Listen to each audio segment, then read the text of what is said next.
ஆடு மாட்டோடு இருக்கேன், விவசாயம் பார்க்குறேன். இந்த மாதிரி நேரம் கிடைச்சா கோயிலுக்கு வர்றேன், ரமணாசனத்துக்கு தியானம் பண்ண வர்றேன். என்னுடைய வாழ்க்கையில நிம்மதியாக இருக்கின்றேன். அதே நேரத்தில் தேவையில்லாத வேற வேலையில் நான் மாட்டல, என்னோட பணியை சந்தோஷமா செய்யறேன்.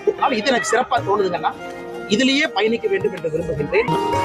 நலம் அன்புடன் பிஜேபியில் இருந்து யாராவது மேல அதிகாரி ஊமத்துல எங்க கேட்டா ஒரு கலவரத்தை வித்தியாசமா அடக்க போயிருக்காரு சொல்லு.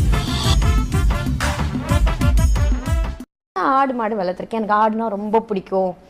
ஆடு பார்த்தா நான் காலை தொட்டு கும்பணும்னு ஆசை வரும் எனக்கு அப்படின்னு சொல்லுவாங்க. ஆனால் அடுத்த செகண்டே போய் பிரியாணி சாப்பிட்ற வீடியோவும் பார்த்தேன். நான் அது சாப்பிட்டதுக்கு அப்புறம் ஒரு ஸ்மைல் விடுவார்ல, அது இன்னும் ரொம்ப பிடிக்கும்.